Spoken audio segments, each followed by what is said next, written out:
नमस्कार। ताल ठोक के आज हम ये पूछ रहे हैं कि आतंकवादियों को हीरो कौन बना रहा है। दरअसल आतंकी बुरहान वानी की मौत के बाद कश्मीर में जो हिंसा भड़की, उसके बाद प्रधानमंत्री नरेंद्र मोदी ने एक हाई लेवल मीटिंग बुलाई और उस मीटिंग से खबर निकल कर आई कि प्रधानमंत्री मीडिया से काफी नाराज हैं। उनका कहना है कि मीडिया ने हिजबुल के आतंकी बुरहान को हीरो की तरह पेश किया। हम ये मानते हैं कि बुरहान को हीरो बनाने का काम मीडिया ने नहीं किया, बल्कि ऐसा बुरहान जैसे आतंकवादियों की एंटी सोशल नेटवर्किंग की वजह से हुआ, यानी सोशल साइट्स के उस इस्तेमाल की वजह से हुआ जिसमें ये आतंकवादी धर्म के नाम पर युवाओं को गुमराह करते, उनकी भर्ती करते, उन्हें ट्रेनिंग देते, उन्हें हथियार उठाने को कहते हैं, उनके अंदर कट्टर विचारधारा भर देते हैं और कुल मिलाकर सोशल मीडिया के जरिए उनके दरवाजों पर दस्तक देकर उनके घरों में घुसकर खुद को एक हीरो की तरह पेश करते हैं। हम मानते हैं कि बुरहान जैसे आतंकी को हीरो बनाने का काम वो लोग भी करते हैं जो तथाकथित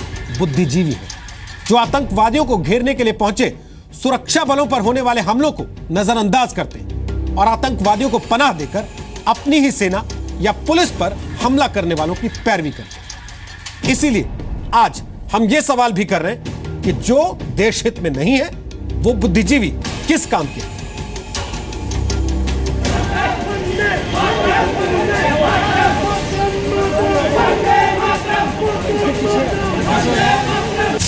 आप कह रहे हैं कि वहां पर पीसफुल प्रोटेस्ट भी इलेजिटिमेट है, आप नारे नहीं लगा सकते और उसके बाद आप कह रहे हैं कि आप आतंकवादी क्यों बने, आपने बंदूक क्यों उठाई, इत्यादि इत्यादि।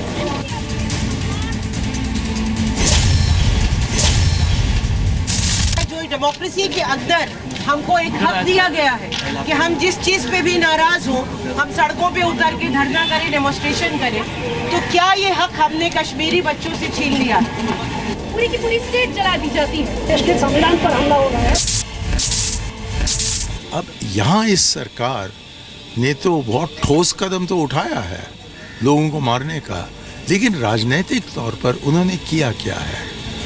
तो हीरो बनाने का काम वो न कहें जो कि हीरो बन गए हैं आप लोगों के वजह से। प्रधानमंत्री तो सारा चुनाव ही सोशल मीडिया का इस्तेमाल करके जीते हैं। तो ये सोशल मीडिया जिस दिन आपके पक्ष में होता है उस दिन आपको ये सुंदर लगता है, सुनहरा लगता है, और जब ये इमेज पैदा करता है तब हमको बुरा लगता है। मैं प्रेस की आज़ादी का समर्थक हूँ।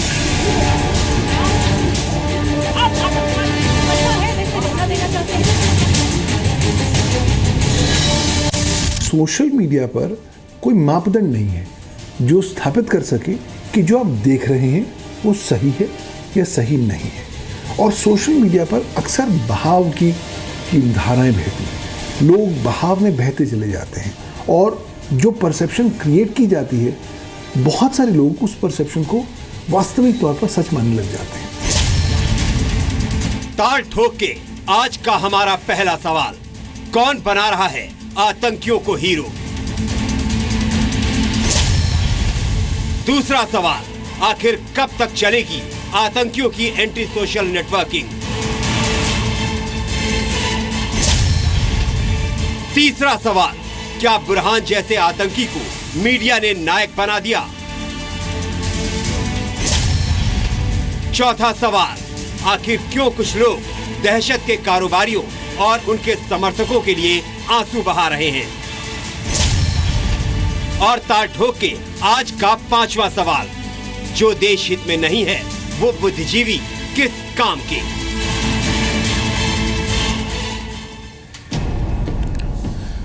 तो हमारे साथ आज प्रेम शुक्ला हैं जो बीजेपी के प्रवक्ता हैं, दोपहर का सामना के एग्जीक्यूटिव एडिटर रह चुके हैं। हमारे साथ राजीव त्यागी हैं जो कांग्रेस पार्टी के प्रवक्ता हैं, यूपी कांग्रेस के महासचिव रह चुके हैं। और हमारे साथ पवन दुग्गल हैं जो कि साइबर लॉ एक्सपर्ट हैं, साइबर क्राइम और साइबर लॉ पर अंतर्राष्ट्रीय सम्मेलन के डायरेक्टर भी रह चुके हैं। आप तीनों का स्वागत है। सबसे पहले प्रेम शुक्ला, किसने हीरो बनाया आतंकवादी को? जी, आतंकवादियों को हीरो बनाया भ्रमित बुद्धिजीवियों ने, और उन भ्रमित बुद्धिजीवियों की जो एक पिछलग्गू एक मीडिया का एक वर्ग है, और उस वर्ग विशेष को मुझे लगता नाम लेने की आवश्यकता नहीं है। सरडाना जी, आपने एक जन को जो पत्र लिखा था, उनकी जो जमात है उस जमात ने जो है इस देश में सेकुलरवाद के नाम पर जो है वह आतंकवाद को परोसने का काम किया है, उसको पोषण करने का काम किया है और उसको मानवतावाद के नाम पर जो है स्वीकार्य बनाने का एक कुत्सित प्रयास किया है। देखिए 1940 के दशक में ही अमेरिका में भी एक स्थिति ऐसी उत्पन्न हुई थी, लेकिन वहाँ हचिनसन कमीशन बनाया गया और हचिनसन कमीशन के बाद ये तय हुआ कि मीडिया जो है उन चीज़ों को रिपोर्ट दिखाए जिसमें ज़्यादा व्यापक हित हो, जिसमें राष्ट्र हित हो, जिसमें समाज का हित हो, जिसमें आम आदमी का हित हो। यहाँ स्थिति ऐसी है कि यहाँ आप जो है मानवतावाद के नाम पर दानवतावादियों को संरक्षण देते हैं, आप सेकुलरवाद के नाम पर आतंकवादियों को संरक्षण देते हैं, बुद्धिजीवी के नाम पर ऐसे भ्रमित बुद्धिजीवी आकर बैठे हैं, वो ये भूल जाते हैं कि उनका जो इंडिया का पासपोर्ट होगा वही इंडिया का पासपोर्ट ही दुनिया में जब कहीं भी जाएंगे वो, अगर भारत सुरक्षित है तो वो सुरक्षित माने जाएंगे, उनके देश की कीमत बढ़ेगी, उनके मुद्रा की कीमत बढ़ेगी, उनके पासपोर्ट की वैल्यू होगी। यदि आपके देश की स्थिति जो है वो जो है सीरा लियोन जैसी हो जाएगी, सूडान जैसी हो जाएगी, सीरिया जैसी हो जाएगी, तो दुनिया में आप कहीं भी जाएंगे तो आप बुद्धिजीवी नहीं कहलाएंगे, बल्कि एक थर्ड नेशन जो थर्ड नेशन होते हैं, थर्ड वर्ल्ड के जो नेशंस होते हैं उसका एक हिस्सा माने जाएंगे। इससे आपका भी अल्टीमेटली अहित होगा।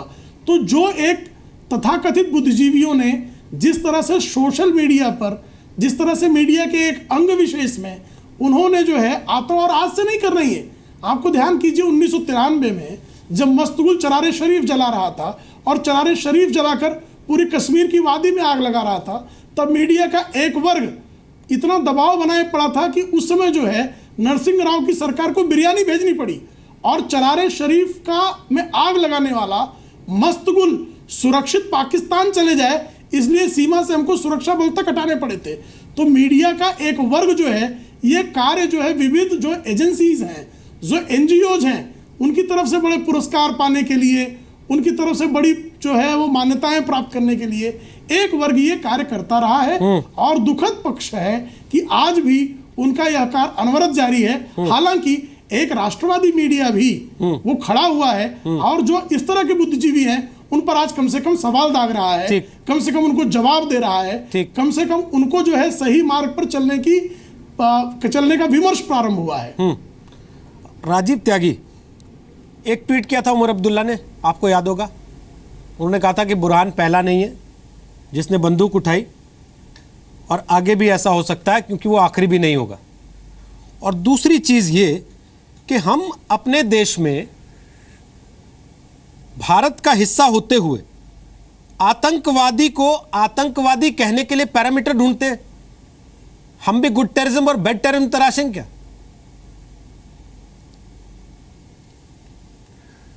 देखिए रोहित जी, प्रजातंत्र की अपनी कुछ खूबियां हैं तो अपनी कुछ कमियां भी रहती हैं, लेकिन मुख्यतः प्रजातंत्र जीवित रहना चाहिए और बहस मुसाहिबे हमेशा चलते रहने चाहिए। बहस मुसाहिबे करने से और अक्रॉस द टेबल बैठने से समस्याओं का समाधान होता है। मैं प्रेम शुक्ला जी का बड़ा सम्मान करता हूं, मेरे विद्वान साथी हैं भारतीय जनता पार्टी से। उन्होंने एक राष्ट्रवादी की बात की कि कुछ मीडिया राष्ट्रवादी है, कुछ गैर राष्ट्रवादी है।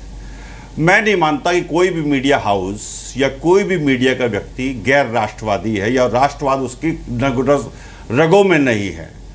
भारतवर्ष की सबसे बड़ी विशेषता यह है, आदिकाल से, अगर आप अमर्त्य सेन की किताब पढ़ेंगे आर्गुमेंटेटिव इंडियंस, तो उसमें वो रामायण काल से लेकर महाभारत काल के बहुत सारे इंस्टांसेस देते हैं जिसमें हम लोग बाग आर्गुमेंट करते हैं एक दूसरे से और तब जाकर के निष्कर्ष पे पहुंचते हैं। ये भारतीय संस्कृति की एक पहचान है कि हम लोग बाग बहस मुसाहिबे के लिए आदिकाल से तैयार रहे, नंबर एक। नंबर दो बात मैं बहुत विशेष रूप से कहना चाहूंगा, बड़े देश कौन से होते हैं? कौन देश पूरे विश्व को चलाने का काम करते हैं? जो देश अपने लोगों की समस्याओं को सुन करके उनको सुलझाने का प्रयास करते हैं और उससे कहीं ना कहीं संवाद करके सुलझाने का प्रयास करते हैं।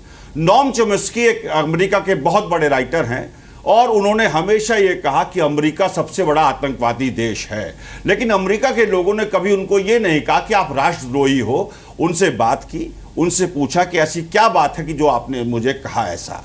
दिदेरो जो बहुत बड़े दार्शनिक हुए हैं, उन्होंने कहा कि अंतिम राजा को अंतिम पादरी की अतड़ियों से लटका करके फांसी दे देनी चाहिए। लेकिन दिदेरो का सम्मान किया फ्रांस की जनता ने और कहा कि अगर दिदेरो ने धर्म पर राजनीति पे चोट की है तो कहीं ना कहीं दिदेरो के कोई कारण रहे होंगे। अब हिंदुस्तान के परिप्रेक्ष्य में, कश्मीर के परिप्रेक्ष्य में मैं कहना चाहूंगा, देखिए, आतंकवादी गोली चलाए तो सुरक्षा बलों का जवाब गोली से देना चाहिए। अलगाववादियों से एक अपील करना चाहूंगा जो कश्मीर के अलगाववादी हैं, जब वो दूसरे के बच्चे के हाथ में बंदूक दे रहे हैं तो कृपया अपने बच्चों के हाथ में बंदूक देके देखें और ये देखें कि कितना दर्द होता है आतंकवादी बनने के बाद, और क्या मौत जब होती है तो कितनी दर्दनाक मौत होती है। अगर अलगाववादी इस काम को कर पाए तो मैं मानूंगा कि कश्मीर के साथ वो कहीं ना कहीं जस्टिस कर रहे हैं, लेकिन वो डरपोक लोग बाग हैं, इस कार्य को वो कर नहीं पाएंगे, पहली बात। दूसरी बात जो बहुत महत्वपूर्ण है रोहित जी कश्मीर के विषय में, देखिए अफजल गुरु को फांसी दी गई थी, हमारी सरकार ने फांसी दी, कांग्रेस सरकार ने फांसी दी, और उनको जो दफन किया गया हमने तिहाड़ जेल में दफन किया। बुरहान वानी की मौत के बाद अगर सरकार, पीडीपी की सरकार, भारतीय जनता पार्टी की सरकार उसके जनाजे को ना निकलने देती और उसका क्रियाक्रम ठीक से करती तो शायद हो सकता है कश्मीर इस तरह से न जलता, ये आपने बात पहले भी रखी, ना मारे जाते। और देखिए कश्मीर को लेकर आपने ये बात पहले भी रखी, आपने इस बात पर जोर दिया पहले भी कि आतंकवादियों का शव जो है वो सौंपा ही नहीं जाना चाहिए परिवार वालों को। ये एक अलग बहस हमने शुरू की और मुझे बड़ा अच्छा लगा कि आपने उसमें साथ दिया। मेरा मानना है कि इस पे नीति राष्ट्रीय नीति होनी चाहिए। ये बात आप बिल्कुल सही कह रहे हैं,